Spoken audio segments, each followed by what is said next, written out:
রানীর অবস্থা বেগতিক। খলিল হাওলাদার দরজা বন্ধ করে এলোপাথারি মারছেন। কারো কথা শোনেননি। রিদওয়ান বাড়ির কাজের মানুষদের হুমকি দিয়েছে, রানী গর্ভবতী এই খবর বাইরে বের হলে সব কয়টাকে খুন করবে। মগা, মদন, লতিফা, রিনু ভয়ে আধমরা। তারা নিঃশ্বাস নিতেও ভয় পাচ্ছে। কেউ যদি বাইরে এই খবর বের করে, নিশ্চিত সবাই তাদেরই ভুল বুঝবে। রানী মারের চোটে অজ্ঞান হয়ে গেছে। সারা গায়ে মারের দাগ, ঠোঁট থেকে রক্ত ঝরছে। আমিনা রানীকে জড়িয়ে ধরে চিৎকার করে কাঁদছেন। খলিল হাওলাদারকে বারবার পাষাণ বাপ বলে আখ্যায়িত করছেন। পদ্মজা পরিষ্কার কাপড় পানি এনে ফরিনার হাতে দিল। ফরিনা রানীর মুখে পানি ছিটিয়ে দেন। রানী কিছুতেই চোখ খুলছে না। লাবণ্য ফুঁপিয়ে কাঁদছে। রানীর সাথে তার সবসময় ঝগড়া হয় ঠিক, তবে ভালোও তো বাসে। দরজার বাইরে থেকে শুনেছে রানীর চিৎকার। রানী চিৎকার করে ডাকছিল, আম্মা, দা ভাই, লাবণ্য, কই তোমরা?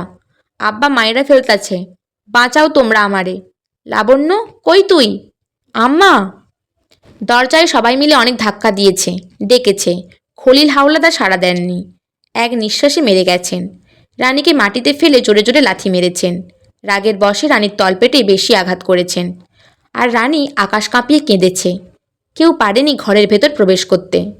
পদ্মজা আমিরের পাঞ্জাবি দুই হাতে খামচে ধরে কান্নামাখা কণ্ঠে অনুরোধ করেছে, আল্লাহর দোহাই লাগে, আপনি এসব থামান, চেষ্টা করুন। আমির অনেক চেষ্টা করেছে দরজা ভেঙে ঘরে প্রবেশ করার, পারেনি। যখন কড়া দানার জন্য প্রস্তুত হয়, তখন খলিল হাওলাদার বেরিয়ে আসেন।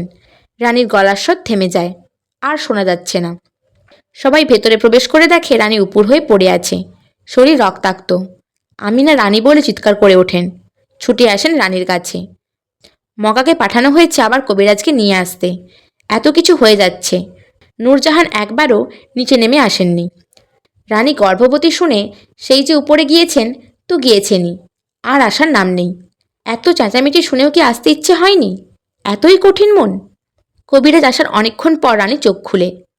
ফরিনা আমিনাকে বললেন, ছেড়ির বিয়া দিতে কইছিলাম, দিলি না। ছেড়ির কথা হুনছিলি তোরা, এখন তো মজা বুঝতেই হইব। 20 বছরের যুবতী ছেড়ি এখন বাপের ঘরে থাহে। আমিনা কিছু বলতে পারলেন না, আঁচলে মুখ লুকিয়ে কাঁদছেন। মজিদ ঘরে প্রবেশ করেন। ফরিনাকে জিজ্ঞাসা করলেন, মেয়েকে জিজ্ঞাসা করো, এই আকামের সাথীকে। পদ্মজা ধীর পায়ে পালঙ্কের পাশে এসে দাঁড়ায়, মাথায় ঘোমটা টানা। ফরিনা রানীকে জিজ্ঞাসা করলেন, বাচ্চার বাপ কেডায়? রানী কিছু বলছে না, ঠোঁট কামড়ে কাঁদছে, চোখ বেয়ে জলের ধারা নামছে। ফরিনা তেজ নিয়ে বললেন, কী রে ছেড়ি, এখন কথা হয় না কেন? বাচ্চার বাপের নাম কি তা কইবি তো? বিয়া তো দেওয়ান লাগবো। তবুও রানী চুপ। তার কান্নার বেগ বেড়ে গেছে। মজিদ হাওলাদার লাবণ্যকে ডাক দিলেন। লাবণ্য। লাবণ্য কেঁপে উঠল। মজিদ জিজ্ঞাসা করলেন, তোর তো জানার কথা, একসাথে থাকিস, কার সাথে রানীর সম্পর্ক ছিল?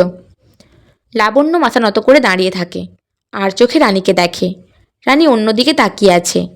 লাবণ্য বুঝে উঠতে পারছে না তার কি বলা উচিত।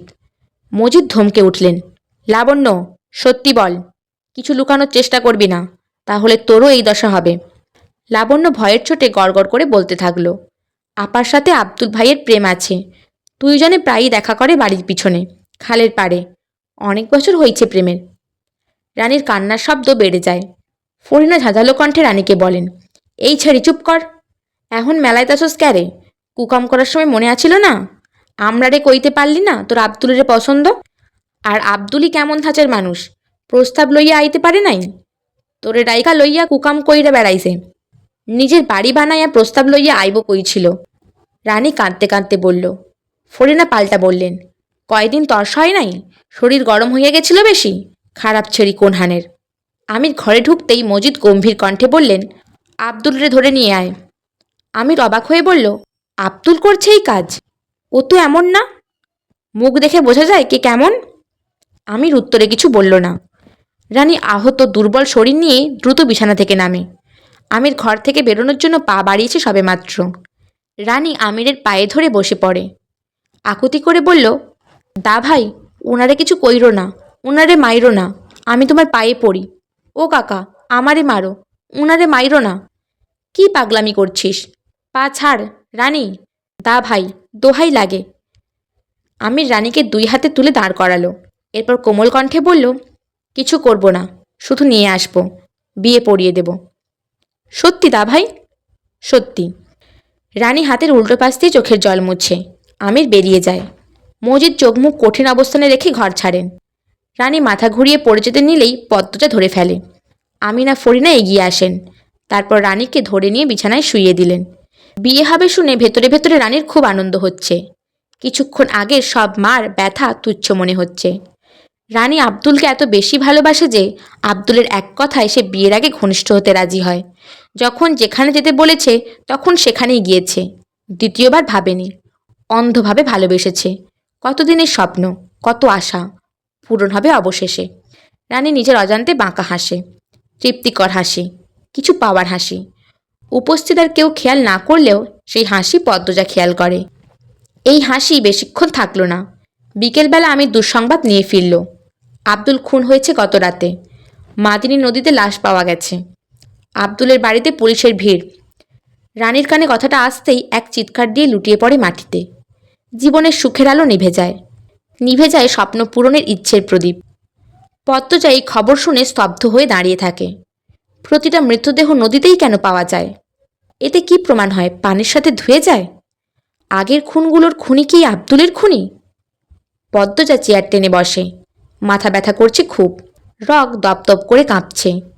চোখ বন্ধ করে ভাবে, এই অলন্দপুরে পাপের সাম্রাজ্য কারা তৈরি করেছে? ভাবতে গেলে শরীর কেমন করে। শূন্য হাত নিয়ে ভাবনা থেকে বের হতে হয়। কুল কিনারা পাওয়া যায় না। সূর্যমামার ঘুম ভাঙতে তখনও বাকি। তবে তার আগেই ডাকাডাকি করে সবার ঘুম ভাঙানোর কাজ শুরু করে দিয়েছে পাখিরা। পদ্মজা স্বামীর বুকের ওম ঝেড়ে ফেলে অজু করে আসে। এসে দেখে তার সোহাগের স্বামী এখনও গভীর ঘুমে আচ্ছন্ন। পদ্মজা ডেকে তুলে একসাথে ফজরের নামাজ আদায় করে। নামাজ শেষ করে আমির ঘুমিয়ে পড়ে। পদ্মজা রান্নাঘরে যায়। গিয়ে দেখে ফরিনা বেগম এখনও আসেননি। আজ মেট্রিক পরীক্ষার ফলাফল। উত্তেজনায় পদ্মজার সর্বাঙ্গ কাঁপছে। সে পায়চারি করতে করতে লাবণ্যর ঘরের সামনে আসে।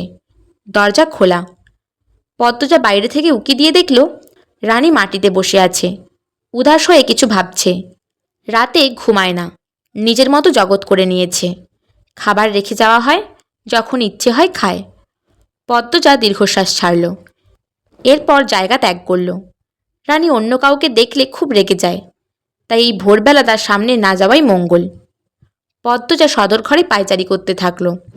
ফরিনা বেগম তাসফি পড়তে পড়তে সদর ঘরে প্রবেশ করেন। পদ্মজাকে দেখে প্রশ্ন করলেন, ওইটা পড়ছ তুমি? চুলায় আগুন ধরাইছ? পদ্মজা অপরাধীর মতো মাথা নত করে না উচ্চারণ করল। ফরিনা এ নিয়ে কথা বাড়ালেন না। মৃদুকণ্ঠে আদেশ করলেন, লাবণ্যরে ডাইকা তুলো গিয়া। ছেড়িটা আইজও মানুষ হইল না। ভোরের আলো ফুইটা গেছে। হে এখনও ঘুমায়। আচ্ছা আম্মা। পদ্মজা আবার লাবণ্যর ঘরের সামনে আসলো। এবার আর বাইরে থেকে উকি দিয়ে চলে যায়নি। ভেতরে ঢুকলো। পদ্মজা আওয়াজ করে দরজা খুলে। তাও রানীর ভাবান্তর হলো না। সে যেভাবে মাটিতে বসে জানালার বাইরে তাকিয়েছিল সেভাবেই রয়েছে। পদ্মজা রানীর দিকে চেয়ে চেয়ে পালঙ্কের পাশে গিয়ে দাঁড়ালো। এরপর লাবণ্যকে ডাকলো, এই লাবণ্য, লাবণ্য। লাবণ্য আড়মোড়া ভেঙে ঘুমু ঘুমু চোখে পিটপিট করে তাকিয়ে বলল, আজ ফলাফল, আর তুই ঘুমাচ্ছিস? পদ্মজার কথা বুঝতে লাবণ্যর অনেক সময় লাগলো। যখন বুঝতে পারল লাফিয়ে উঠে বসল। বুকে হাত রেখে হাঁসফাঁস করতে করতে বলল, কি বললি এটা? দেখ কলিজাটা লাফাইতেছে। কি ভয়ানক কথা মনে করাইয়া দিলি। উফ। পদ্মজা হাসল। বলল, কলিজা লাফায় না, বুক ধুকপুক করে। হ্যাঁ ওইটাই ওইটাই। আমি ফেইল করব। রানী আপার মতো মায়ের খাবো দেখিস। আমার শ্বাসকষ্ট হইতাছে। লাবণ্য ভয়ে ঘন ঘন নিঃশ্বাস নিচ্ছে। সে আতঙ্কে আছে। এই চিন্তায় রাতে ঘুম আসেনি। ঘুমাতে ঘুমাতে মাঝরাত হয়ে গেছে। পদ্মজা লাবণ্য ছটফটানি দেখে ভয় পেয়ে যায়। সান্ত্বনা দিয়ে বলল, এমন কিছুই হবে না, দেখিস। বেহুদা চিন্তা করছিস। সূর্য উঠে যাবে। নামাজ পড় জলদি। আল্লাহর কাছে দোয়া কর। লাবণ্য হুড়মুড়িয়ে বিছানা থেকে নেমে কলপারে ছুটে যায়। এইবার পদ্মজা হেসে ফেলল। রানীর দিকে চোখ পড়তেই হাসিটা মিলিয়ে যায়। রানী কাঁদছে। পদ্মজা দুই পা রানীর দিকে এগিয়ে আবার পিছিয়ে যায়। আবার এগিয়ে যায়। রানীর পাশে বসে ডাকল, আপা। রানী চোখ ভর্তি অশ্রু নিয়ে তাকায়। পৃথিবীর সব কষ্টটা বুঝি একজোট হয়ে রানীর চোখে ভিড় জমিয়েছে। রানী অশ্রুরুদ্ধ কণ্ঠে বলল, প্রিয় মানুষ হারানোর কষ্ট এতটা যন্ত্রণা কেন দেয় পদ্মজা? তুমি তো অনেক জ্ঞানী, সবাই তোমারে বুদ্ধিমতী কয়। তুমি একটা বুদ্ধি দাও না, এই কষ্টের পাহাড় কমানোর বুদ্ধি। আমারে দেখায়া দিবা শান্তির পথ। মানুষের কতটা কষ্ট হলে এভাবে শান্তি খুঁজে। পদ্মজার চোখ টলমল করছে।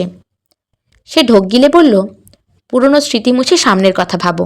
নামাজ পড়ো, হাদিস পড়ো, কোরআন পড়ো। একদিন ঠিক শান্তি খুঁজে পাবা। আমার মতো পাপীরে আল্লাহ কবুল করব? আল্লাহ তাআলার মতো দয়াবান উদার আর কেউ নেই। পাপ মুছার জন্য অনুতপ্ত হয়ে সেজদা দিয়েই দেখো না আপা, ক্ষমা চেয়ে দেখো, আল্লাহ ঠিক তোমার জীবনে শান্তি ফিরিয়ে আনবেন। সেদিন বুঝবে আল্লাহ তোমার সেজদা কবুল করেছেন। রানী জানালার বাইরে তাকায়। আম গাছের ডালে চোখ রেখে বলল, কেন এমনটা হইল আমার সাথে? ব্যভিচার করেছ আপা, বিয়ের আগে এভাবে। আপা, এসব ভেবো না আর, যা হওয়ার হয়েছে। দুনিয়া তো আর চাওনের বা পাওনের কিচ্ছু নাই আমার। আখিরাতের জন্য সম্পদ জমাও এবার। রানী অন্যরকম দৃষ্টি নিয়ে পদ্মজার দিকে তাকায়। পদ্মজা মাথায় সোজা সিথি করে সবসময়। এক অংশ সিথি দেখা যাচ্ছে, বাকিটুকু শাড়ির আঁচলে ঢাকা। মেয়েটা এত স্নিগ্ধ, এত সুন্দর, এত পবিত্র দেখতে, দেখলেই মন প্রাণ জুড়িয়ে যায়। পদ্মজা বলল, আখিরাতের সম্পদ এবাদত, খাঁটি এবাদত।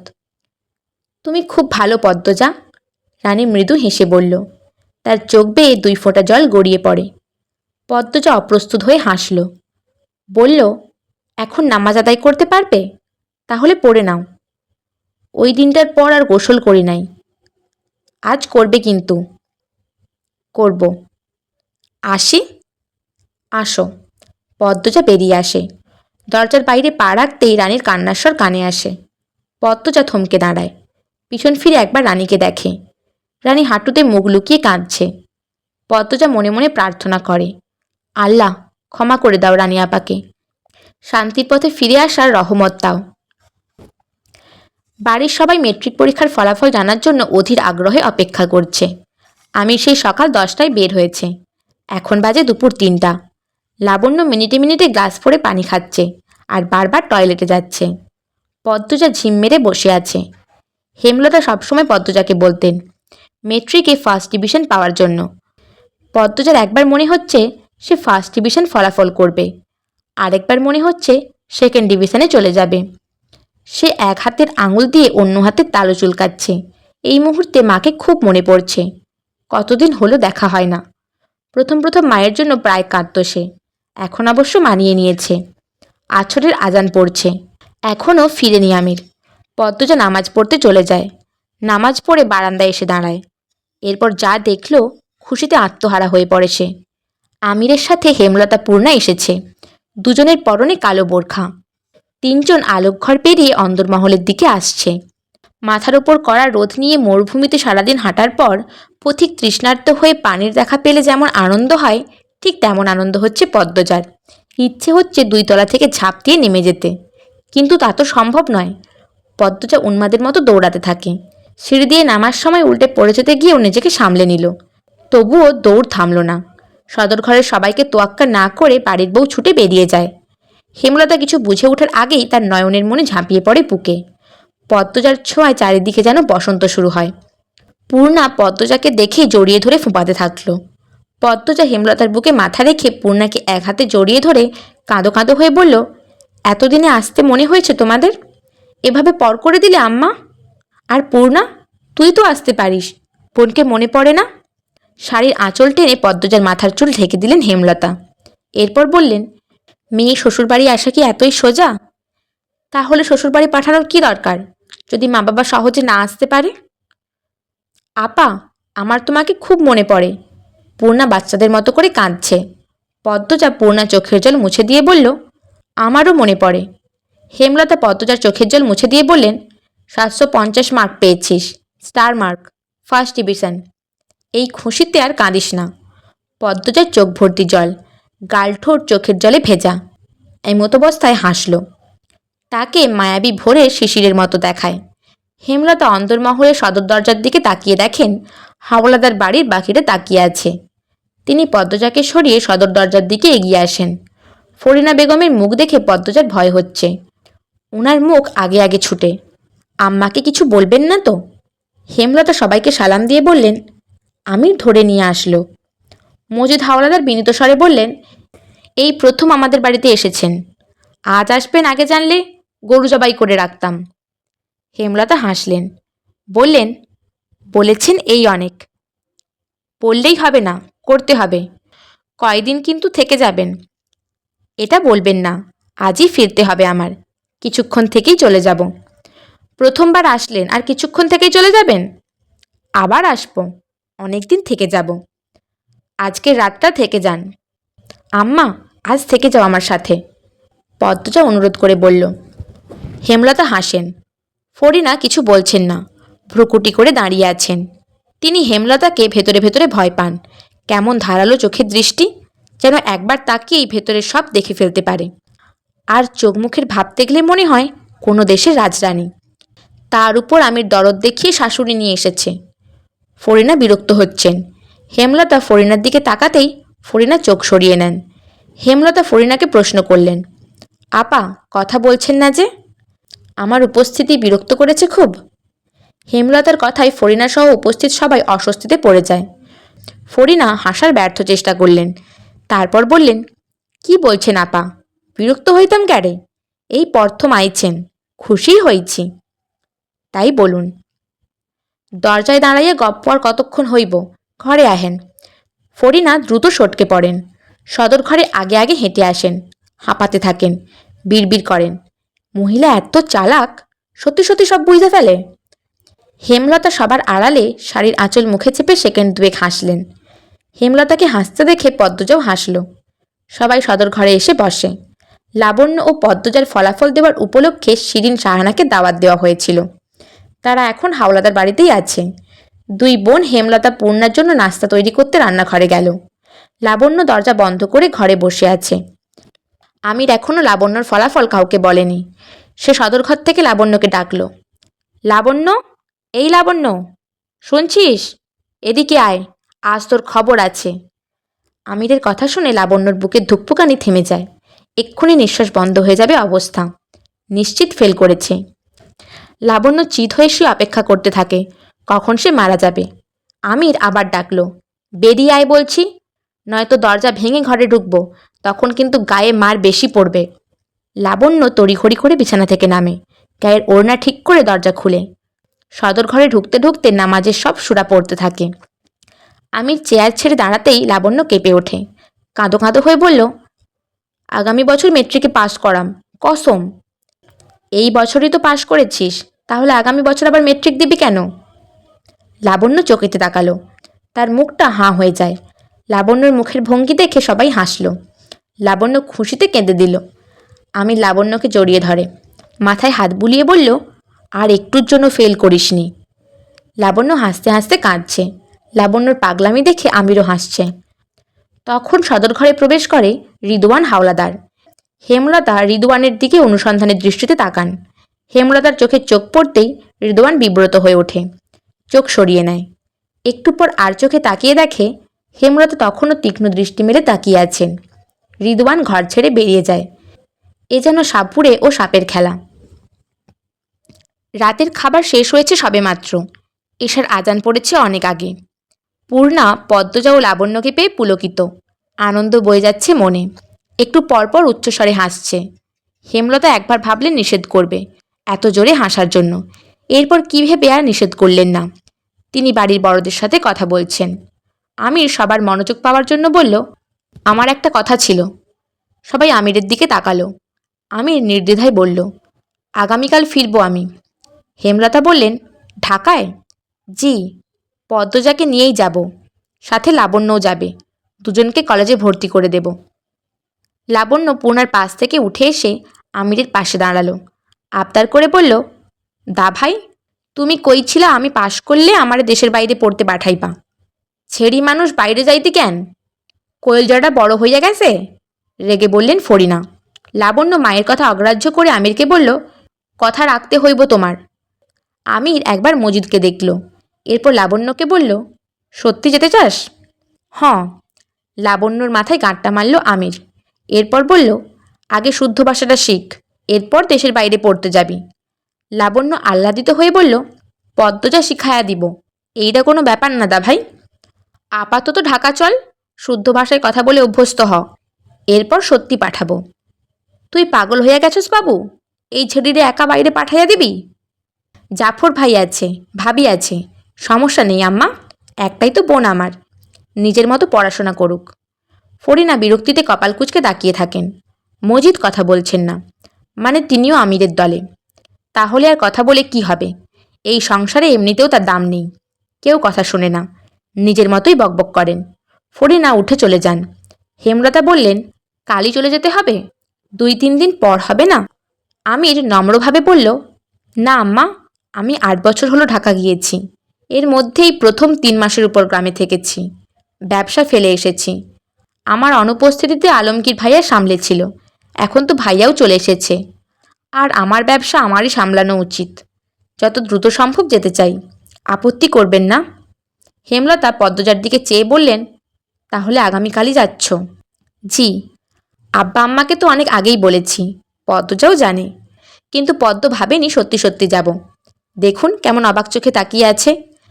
কাল চলে যাব বলেই আজ আপনাকে নিয়ে এসেছি। আজ রাতটা মেয়ের সাথে থাকেন, আবার কবে দেখা হয়। হেমলতা বেশ অনেকক্ষণ নিশ্চুপ থাকেন, তারপর বললেন, তোমাদের কিসের ব্যবসা আজও জানলাম না। মজিদ অবাক হয়ে বললেন, আত্মীয় হলেন এতদিন, এখনও জানেননি মেয়ের জামাই কিসের ব্যবসা করে? বাবু, এটা তো বলা উচিত ছিল। আমি তো ভেবেছি জানেন, তাই বলিনি। আম্মা, আমাদের এক্সপোর্ট ইম্পোর্ট বিজনেস, মানে মালামাল বিভিন্ন দেশে আমদানি রপ্তানি করা হয়। এ কাজে আব্বা রিদওয়ান ভাইয়া চাচা আছে। তাছাড়া নিম্নমানের দেশগুলো থেকে কম দামে পণ্য এনে উন্নত দেশগুলোতে বেশি মূল্যে বিক্রি করি। সব পণ্য গোডাউনে রাখা হয়। আমাদের অফিসও আছে, গোডাউন আর অফিসের সব কাজ আমাকে সামলাতে হয়, বলতে পারেন আমারই সব। অনেক বড় ব্যাপার, হেসে বললেন হেমলতা। তিনি জানতেন না আমির এতটা বিত্তশালী। এক্সপোর্ট ইম্পোর্ট বিজনেস কম কথা নয়, এ সম্পর্কে মোটামুটি তিনি জানেন, কলেজ থাকাকালীন জেনেছেন। পদ্মজাকে পূর্ণা জড়িয়ে ধরে রেখেছে। পদ্মজা বলল, কথা বলছিস না কেন? কাল চলে যাবে আপা? তাই তো কথা হচ্ছে, আমার খুব মনে পড়ে তোমাকে। কাঁদছিস কেন? আসবো তো আমি, সে তো অনেক অনেক মাস পর পর। পদ্মজা কিছু বলতে পারল না। হেমলতা কথা বলছেন আমির আর মজিদের সাথে। খলিল আলমগীর নীরব দর্শক হয়ে বসে আছে। বিকেল থেকে রিদওয়ানের দেখা পাওয়া যাচ্ছে না। পদ্মজা হেমলতার উপর চোখ রেখে পূর্ণাকে প্রশ্ন করল, আম্মা খুব শুকিয়েছে, খায় না? না, মাঝে মাঝে সারাদিন পার হয়ে যায়, তবুও খায় না। জোর করে খাওয়াতে পারিস না? ধমক মারে, শুনে না কথা। আম্মা ঘাড় তেড়া। ঠিক বলেছ। উনি কেমন? ঝগড়া করে আম্মার সাথে? উনিটা কে? আব্বার প্রথম বউ। তুমি তো দেখতেও যাওনি। শ্বশুরবাড়ি থেকে চাইলেই যাওয়া যায় না। বল না কেমন, আদর করে তোদের? ভালো, খুব সহজ সরল, আম্মাকে খুব মানে।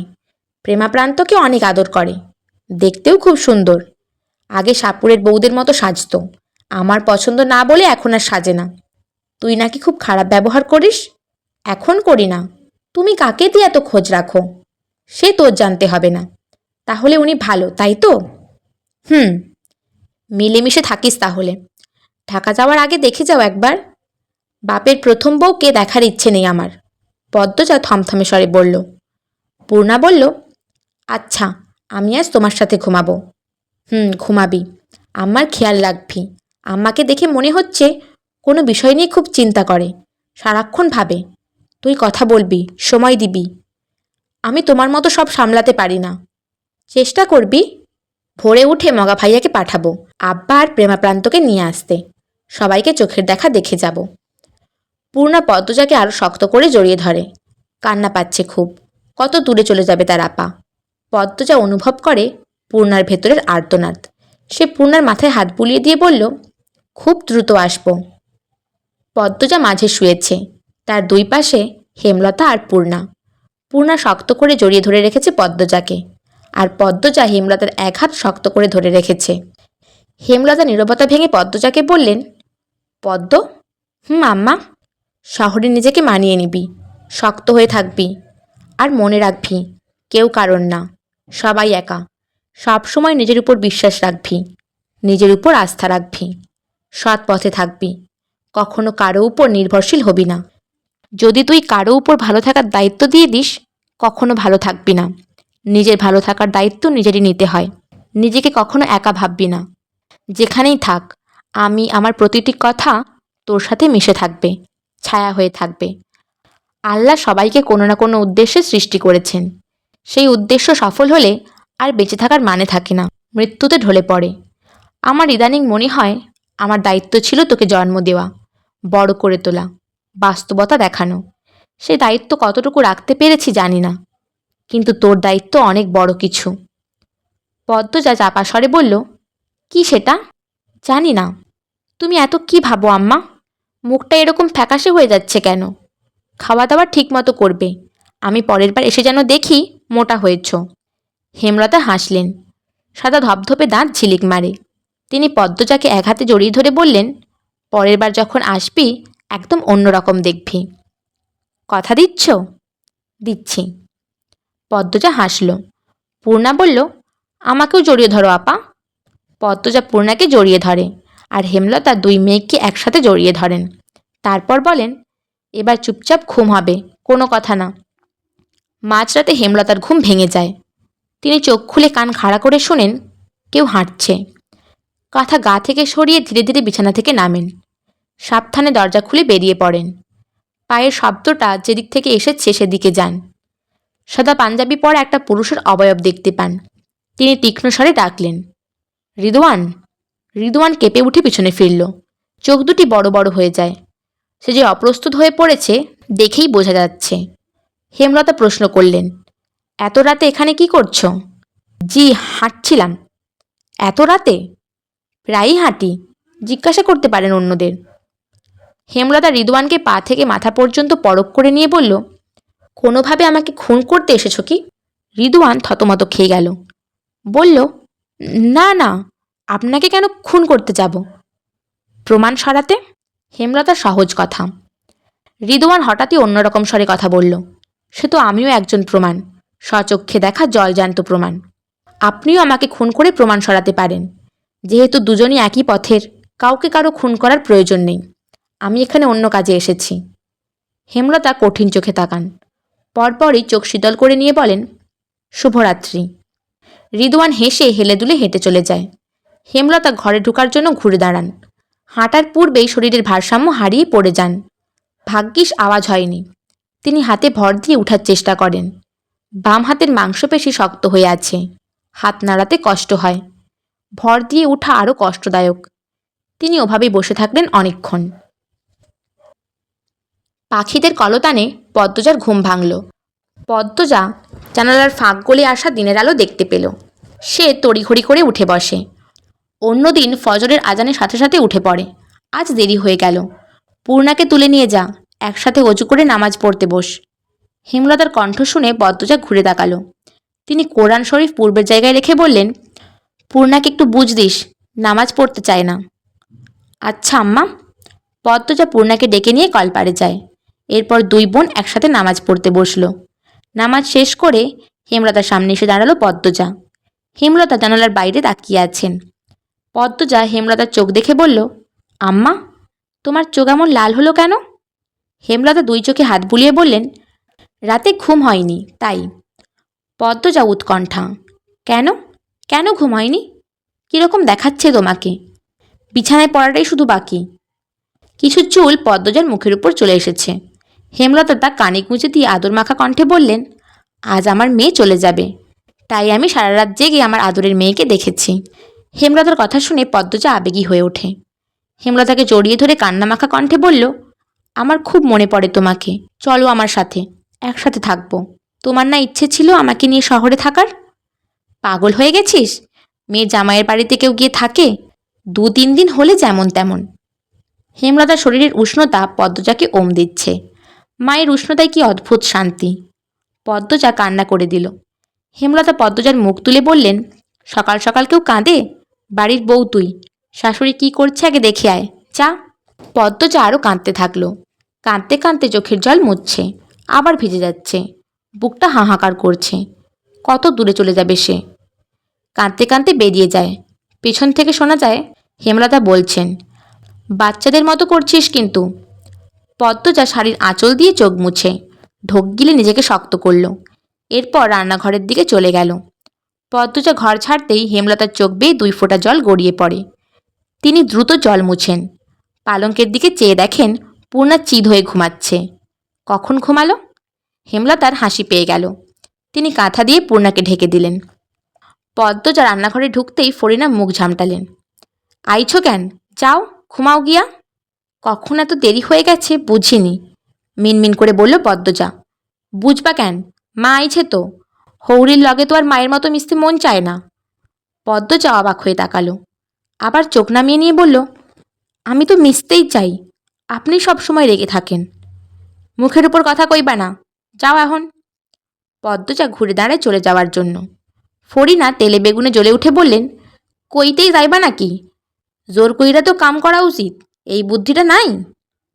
পদ্মজা স্তব্ধ হয়ে কতক্ষণ দাঁড়িয়ে থাকে। প্রতিদিন সে কাজ করার জন্য জোরাজুরি করে, কিন্তু ফরিনা করতে দেন না। এই জন্যই সে এক কথায় চলে যাচ্ছিল। আর এখন কি বলছেন? সে ব্যাপারটা হজম করে নিয়ে রান্নাঘরে ঢুকল। ফরিনা গলার স্বর পূর্বের অবস্থানে রেখেই বললেন, হইছে, কাম করতে হইব না। এরপর তোমার মায়ে কইব দিনরাত কাম করায় তার শরীরে। যাও, বাড়ায়া যাও। পদ্মজা হতভম্ব হয়ে দাঁড়িয়ে থাকে। লতিফার ঠোঁট চেপে হাসছে। ফরিনার এমন ব্যবহারের সাথে সে অভ্যস্ত। বেশ অনেকক্ষণ পর পদ্মজা বলল, আম্মা, আমি করবোটা কি? পদ্মজার মাথা থেকে ঘোমটা সরে গেছে, মুখটা দেখার মতো হয়েছে। ফরিনা পদ্মজার মুখ দেখে হেসে ফেললেন, আবার দ্রুত হাসি লুকিয়েও ফেললেন। এই মেয়েটাকে তিনি অনেক আগেই ভালোবেসে ফেলেছেন। এত শান্ত, এত নম্রভদ্র। হেমলতাকে হিংসে হয়, হেমলতার গর্ভকে হিংসে হয়। পদ্মজার ঢাকা যাওয়া নিয়ে প্রথম প্রথম ঘোর আপত্তি ছিল ফরিনার, কিন্তু এখন নেই। উপর থেকে যাই বলুন না কেন, তিনি মনে মনে চান পদ্মজা পড়তে যাক, অনেক পড়ুক, অনেক বেশি পড়ুক। এই মেয়ের জন্ম রান্নাঘরে রাধার জন্য নয়, রানীর আসনে থাকার জন্য। পদ্মজা ফরিনার 2 সেকেন্ডের মৃদু হাসি খেয়াল করেছে। সে সাহস পেল, ফরিনার কাছে এসে দাঁড়ায়। ফরিনা চোখ মুখ কুঁচকে প্রশ্ন করলেন, ঘ্যাসতাছো কেন? পদ্মজা শিমুল তুলন ন্যায় নরম স্বরে বলল, আমার খুব মনে পড়বে আপনাকে, আপনার বকাগুলোকে। আপনি খুব ভালো। ফরিনা তরকারিতে মশলা দিচ্ছিলেন, হাত থেমে যায়। পদ্মজার দিকে তাকান। পদ্মজা বলল, আমি আপনাকে একবার জড়িয়ে ধরবো আম্মা? ফরিনা কিছু বলতে পারলেন না। এই মেয়েটা এত অদ্ভুত, এত ভালো কেন? পদ্মজার চোখের দিকে চেয়ে অনুভব করেন কয়েক বছরের লুকানো ক্ষত জ্বলে উঠেছে। ক্ষতরা পদ্মজার সামনে উন্মোচন হতে চাইছে। কোনোভাবে কি যন্ত্রণাদায়ক এই ক্ষত সারাতে পারবে পদ্মজা? ভরসা করা যায়? পদ্মজার মায়ামাখা দুটির চোখ দেখে বুকে এমন তোলপাড় শুরু হয়েছে কেন?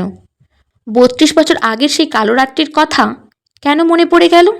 যেই কালো রাত্রির জন্য আজও এই সংসার, এই বাড়িকে তিনি আপন ভাবতে পারেন না।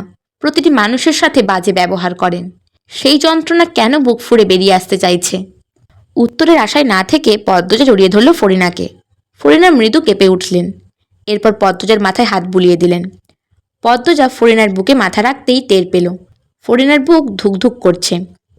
হাওলাদার বাড়ির থেকে ডানে 2 মিনিট হাঁটার পর ঝাওড়া নামের একটি খালের দেখা পাওয়া যায়। খালের পাড়ে দাঁড়িয়ে আছে হাওলাদার বাড়ির সবাই। ট্রলার নিয়ে মাঝি অপেক্ষা করছে। ট্রলারটি হাওলাদার বাড়ির। পদ্মজার পরনে কালো বোরকা। লাবণ্য যাবে না, সকাল থেকে তার ডায়রিয়া শুরু হয়েছে। 3-4 দিন পর আলমগীর ঢাকা নিয়ে যাবে। আজ আমির আর পদ্মজা যাচ্ছে। প্রেমা, প্রান্ত, মোর্শেদ, বাসন্তী সবাই সকালেই এসেছে। সবার সাথে কথা হয়েছে। পূর্ণা হেঁচকে তুলে কাঁদছে। হেমলতা পদ্মজার 2 হাত মুঠোয় নিয়ে চুমু দিলেন। তারপর বললেন, ঠিকমতো পড়বি, খাবি, স্বামীর খেয়াল রাখবি, কাঁদবি না কিন্তু, একদম কাঁদবি না। তুমি কাঁদছো কেন আম্মা? না না, কাঁদছি না বলেও হেমলতা কেঁদে ফেললেন। পদ্মজার কান্নার বেগ বেড়ে যায়। বোরকা ভিজে একাকার। একদিকে মা, অন্যদিকে 3 ভাই বোন কেঁদেই চলেছে। হেমলতা নিজেকে নিয়ন্ত্রণের চেষ্টা করছেন, পারছেন না। পদ্মজা বলল, আর কেঁদো না আম্মা, তুমি অসুস্থ। হেমলতা ঢোক গিলেন কান্না আটকাতে। তারপর বললেন, কাঁদবো না, সাবধানে যাবি, দেরি হচ্ছে তো। আমির, নিয়ে যাও আমার মেয়েকে। যা মা। সাবধানে যাবি, নিয়মিত নামাজ পড়বি। পদ্মজা হেমলতার পা ছুঁয়ে সালাম করল। পদ্মজা দেখা দেখি আমিরও করল। বাড়ির গুরুজনদের সালাম করে ট্রলারে পা রাখতেই হেমলতার কণ্ঠে উচ্চারিত শব্দমালা ভেসে আসে। আমার প্রতিটা কথা মনে রাখবি, কখনো ভুলবি না। আমার মেয়ে যেন অন্য সবার চেয়ে গুণেও আলাদা হয়, শিক্ষায় কালি যেন না লাগে। পদ্মজা ফিরে চেয়ে বলল, ভুলবো না আম্মা, কখনো ভুলবো না। তুমি চোখের জল মুছো, আমাদের আবার দেখা হবে। হেমলতা তৃতীয়বারের মতো চোখের জল মোছেন, এরপর হাত নেড়ে বিদায় জানান। ট্রলার ছেড়ে দেয়। পদ্মজা একদৃষ্টে হেমলতার দিকে তাকিয়ে থাকে। হেমলতা চেয়ে থাকেন পদ্মজার দিকে। দুজনের চোখ বেয়ে অঝোর ধারায় বর্ষণ হচ্ছে। কাঁদছেন মোর্শেদ, তবে পদ্মজার জন্য কম, হেমলতার জন্য বেশি। হেমলতার দিনগুলো এখন আরও দুর্বিষহ হয়ে উঠবে। আরও কাঁদছেন ফরিনা। প্রতিদিন বাড়ি জুড়ে একটা সুন্দর মুখ, সুন্দর মনের জীবন্ত পুতুল মাথায় ঘোমটা দিয়ে আর হেঁটে বেড়াবে না। আবারও মরে যাবে তার দিনগুলো, হারিয়ে যাবে সাদা কালোর ভিড়ে। মাদিনী নদীর ঠান্ডা আর্দ্রতা বাতাসে মিশে ছুঁয়ে দিচ্ছে পদ্মজার মুখ। জল শুকাতে শুকাতে আবার ভিজে যাচ্ছে। আমির পদ্মজার কোমর এক হাতে জড়িয়ে ধরে বলল, এবার তো থামো। আমিরের আলতো ছোঁয়ায় পদ্মজা আরও প্রশ্রয় পেয়ে কাঁদতে থাকলো। আমির বলল, এ তো আরও বেড়ে গেছে, থামো না। আমি আছি তো, আমরা 6 মাস পর পর আসবো, অনেক দিন থেকে যাব। সত্যি তো? কাজের বাহানা দেখাবেন না? মোটেও না। আমির পদ্মজার চোখের জল মুছে দিল, এরপর চোখের পাতায় চুমু দিল। পদ্মজা নুয়ে যায়। বলল, নদীর পাড় থেকে কেউ দেখবে, কেউ দেখবে, কেউ দেখবে, কেউ দেখবে, এই কথাটা ছাড়া আর কোনো কথা পারে আমার বউ? পদ্মজা আমিরের দিকে একবার তাকালো, এরপর চোখের দৃষ্টি সরিয়ে বলল, আমরা ট্রলার দিয়ে ঢাকা যাব? সেটা সম্ভব না, কিছুক্ষণ পরই ট্রেনে উঠে যাব। আমির পদ্মজাকে ছোঁয়ার জন্য হাত বাড়াতেই আমিরকে হতবাক করে দিয়ে পদ্মজা ট্রলারের ভেতর ঢুকে গেল। ট্রেনের বগিতে হেঁটে সামনে এগোচ্ছে আমির। তার এক হাতে লাগেজ, অন্য হাতে পদ্মজার হাত শক্ত করে ধরে রেখেছে, যেন ছেড়ে দিলেই হারিয়ে যাবে। পদ্মজার মুখ নিকাবের আড়ালে ঢেকে রাখা। সে এদিক ওদিক তাকিয়ে আমিরকে প্রশ্ন করল, খালি সিট রেখে আমরা কোথায় যাচ্ছি? কেবিনে। ততক্ষণে দুজন 76 নাম্বার কেবিনের সামনে চলে আসে। আমির দরজা ঠেলে পদ্মজাকে নিয়ে ঢুকল। 4 জনের কেবিন বোঝাই যাচ্ছে। পদ্মজা বলল, আরও দুজন আসবে কখন? ট্রেন তো ছেড়ে দিচ্ছে। 4 বার্থই আমাদের। পদ্মজা ডান পাশের বার্থে বসতে বসতে বলল, অনেক খরচ করেছেন। আমির লাগের জায়গা মতো রেখে পদ্মজার পাশে বসল। বলল, নিকাব খুলো এবার, কেউ আসছে না। পদ্মজা নিকাব খুলল। ঝমঝম শব্দ তুলে ট্রেন যাত্রা শুরু করেছে। আমির জানালা খুলে দিতেই পদ্মজার চুল তিরতির করে উঠতে থাকল। পদ্মজা দ্রুত 2 হাত মুখের সামনে ধরে, বাতাস থেকে রক্ষা পাওয়ার ব্যর্থ চেষ্টা করে। আমির বাম পাশের বার্থে বসে হাসল।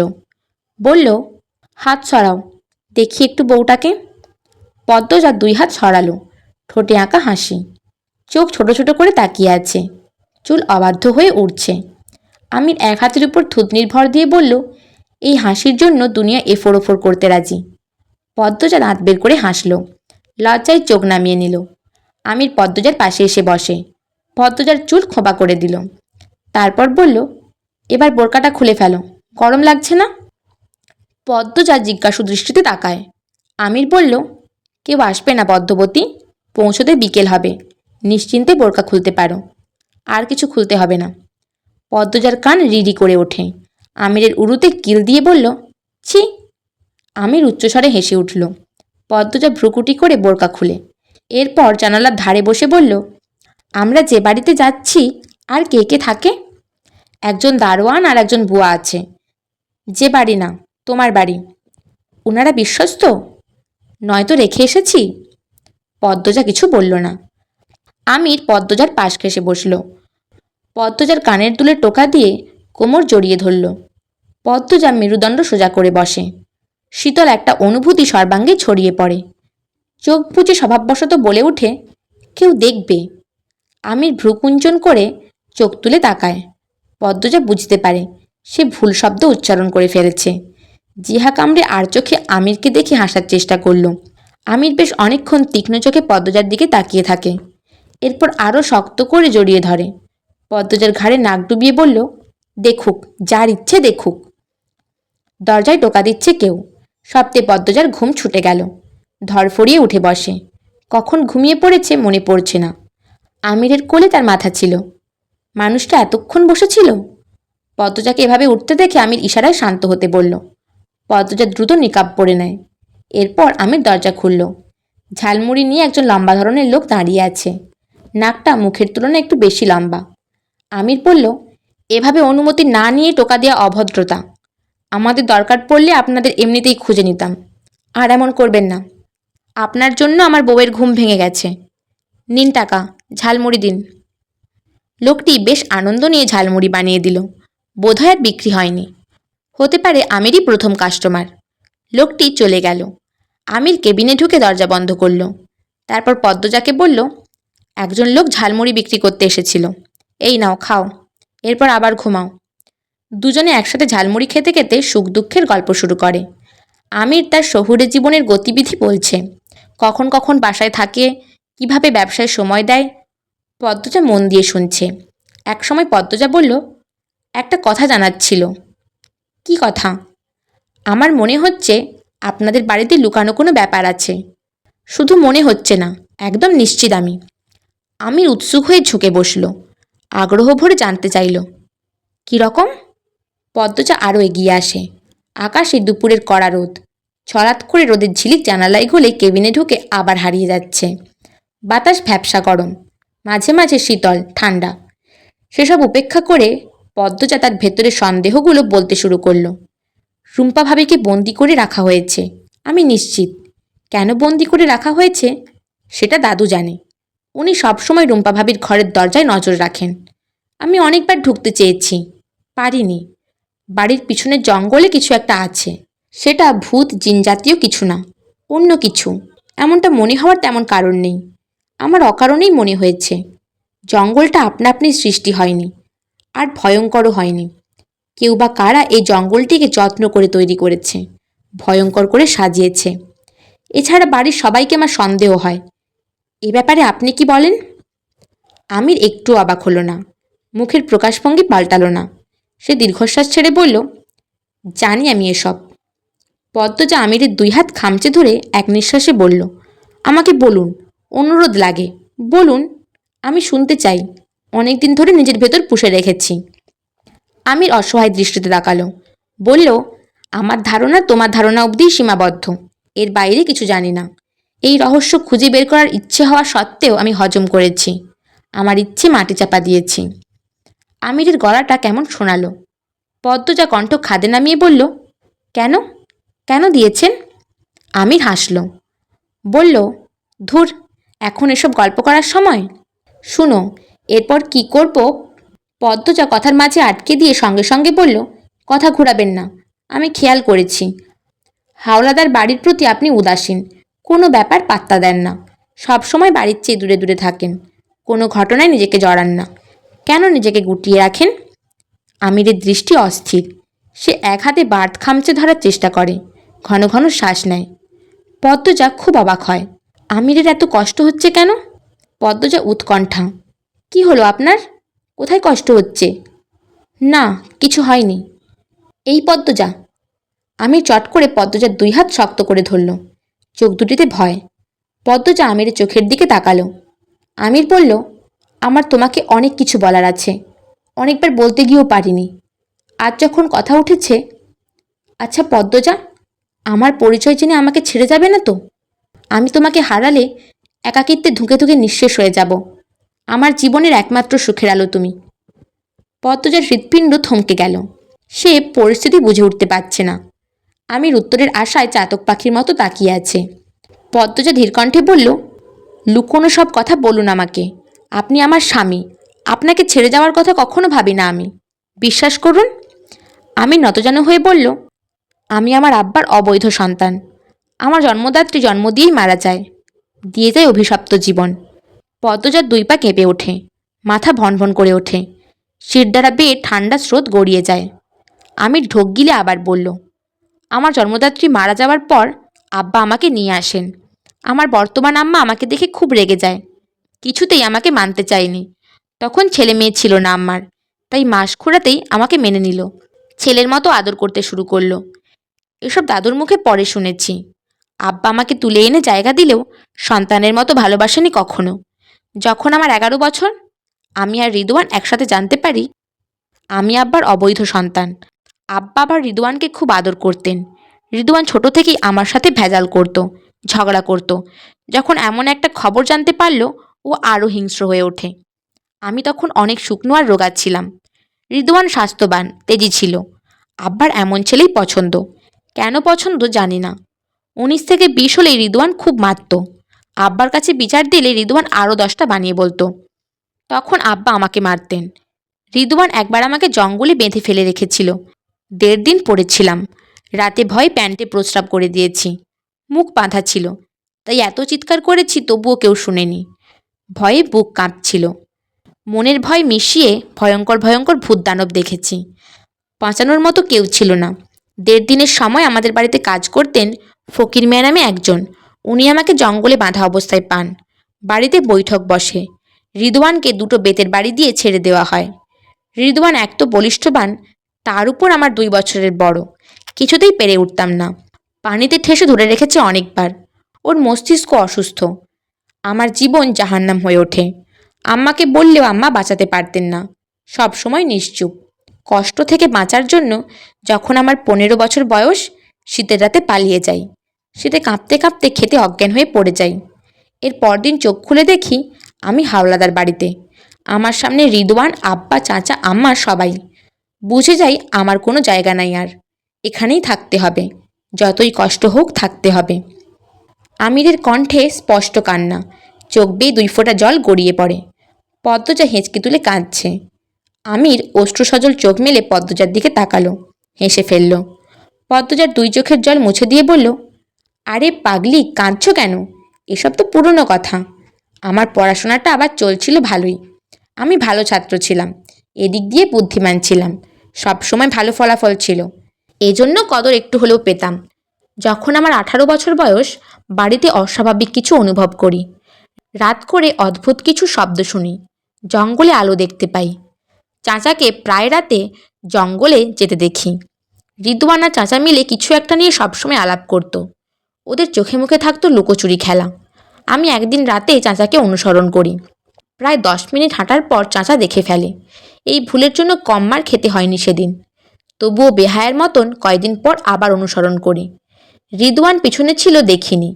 আব্বা সেদিন অনেক মারল। দা ছুঁড়ে মারেন। এই যে থুতনির দাগটা, এটা সেই দায়ের আঘাত। একসময় আব্বা আমাকে নিয়ে আলোচনায় বসলেন। বললেন আমাকে শহরে পাঠাবেন পড়ালেখার জন্য। কোনো ব্যবসা করতে চাইলে তারও সুযোগ করে দেবেন। আমি যেন এই বাড়ি আর বাড়ির চারপাশ নিয়ে মাথা না ঘামাই। আমি মেনে নিই। রিদওয়ানের সাথে থাকতে হবে না আর। এর চেয়ে আনন্দের কি আছে? চলে আসি ঢাকা। শুরু হয় নিজের জায়গা শক্ত করার যুদ্ধ। এখানে এসেও অনেক অপমান সহ্য করতে হয়। তবুও থেমে যায়নি। যুদ্ধ করে চলেছি। আমাকে বাঁচতে হবে। মানুষের মতো বাঁচতে হবে। কারো লাথি খেয়ে না। যখন আমার 23 বছর, তখন থেকে আমার কদর বেড়ে যায়। ব্যবসায় মোটামুটি সফল হয়ে যাই। ভাগ্য ভালো ছিল আমার। অতিরিক্ত পরিশ্রম আমাকে নিরাশ করেনি। তখন আব্বা আমার প্রশংসায় পঞ্চমুখ।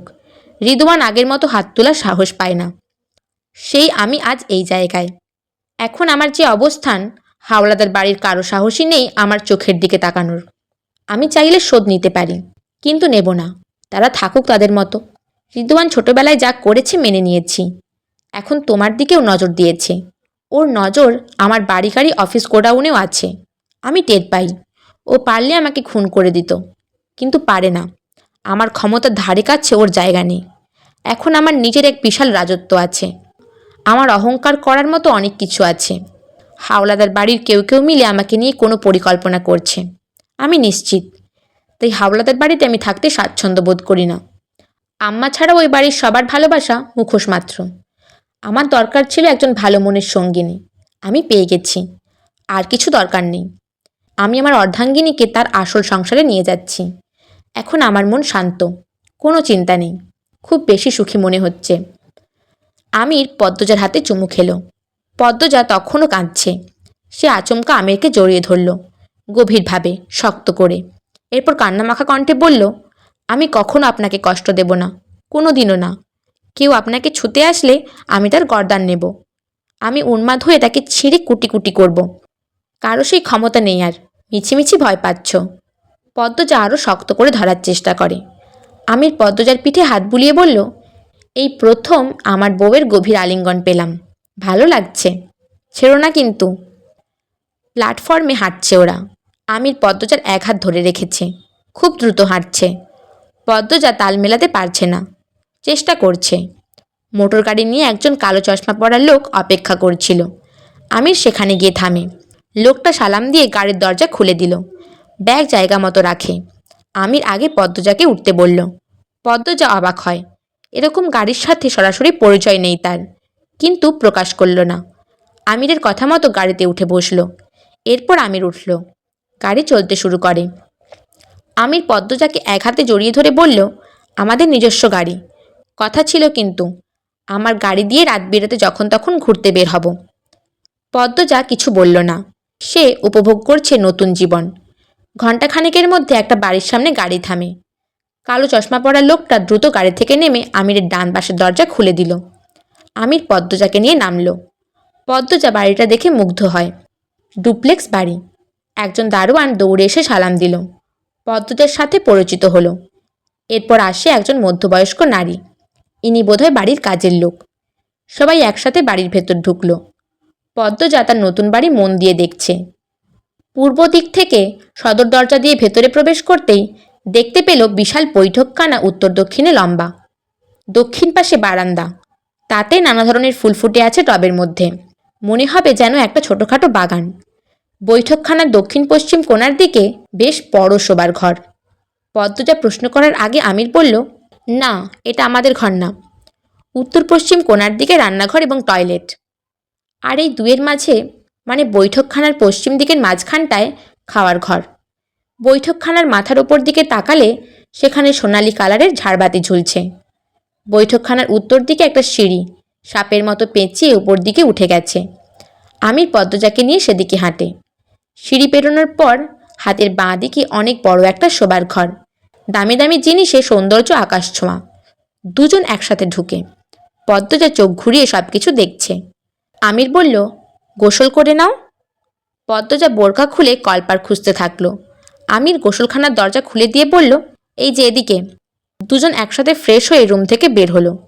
পদ্মজা দুই তলাটা আরেকটু দেখার জন্য ডান দিকে মোড় নিল। প্রথমে চোখ পড়ল বড় ব্যালকনি, এরপর আরেকটা শোবার ঘর। ব্যালকনিতে লতাপাতা ছোট ছোট টব। বিরাট অট্টালিকায় সুখের সাথে কেটে যায় 5 মাস। লাবণ্য দেশ ছেড়েছে 2 মাস হলো। বুয়া কাজ ছেড়েছে 3 মাস। পদ্মজার কাজের লোক নিতে দিল না, সে এক হাতেই নাকি সব পারবে। তবুও আমির একটা 12-13 বছর বয়সী মেয়ে রেখেছে সাহায্যের জন্য। ভোরের নামাজ পড়ে রান্নাবান্না করে পদ্মজা, এরপর শাড়ি পাল্টে নেয় কলেজে যাওয়ার জন্য। আমিরকে ব্লেজার টাই পরতে সাহায্য করে। প্রথম যেদিন আমিরকে ব্লেজার পরতে দেখেছিল, অবাক হয়ে জিজ্ঞাসা করেছিল, এই পোশাকের নাম কি? আপনাকে খুব বেশি সুন্দর দেখাচ্ছে। আমির হেসে জবাব দিয়েছিল, ব্লেজার, বাইরে থেকে আনা। এমন অনেক কিছুই পদ্মজার অজানা ছিল, সব কিছু এখন তার চেনা জানা। এই বিলাসবহুল জীবন বেশ ভালো করেই উপভোগ করছে। মানুষটা সারাদিন ব্যস্ত থাকে, তবু ফাঁকে ফাঁকে টেলিফোনে যোগাযোগ করে। পদ্মজাকে নিয়ে গোডাউন দেখিয়েছে, অফিস দেখিয়েছে, সব কিছু সাজানো গোছানো। গোডাউনে বিভিন্ন ধরনের পণ্য, কত কত রকমের দ্রব্য। পদ্মজা জীবনে ভালোবাসা এবং অর্থ দুটোই চাওয়ার চেয়েও বেশি পেয়েছে। সকাল 9টা বাজে। আমি তাড়াহুড়ো করছে, তার নাকি আজ দরকারি মিটিং আছে। পদ্মজা শাড়ির আঁচল কোমরে গুঁজে দৌড়ে দৌড়ে খাবার পরিবেশন করছে। আমি 2 তলা থেকে নেমেই বলল, আমি গিয়ে গাড়ি পাঠিয়ে দিচ্ছি, কলেজ চলে যেও। আরে খেয়ে যাবেন তো? সময় নেই, আসছি। খেয়ে যান না।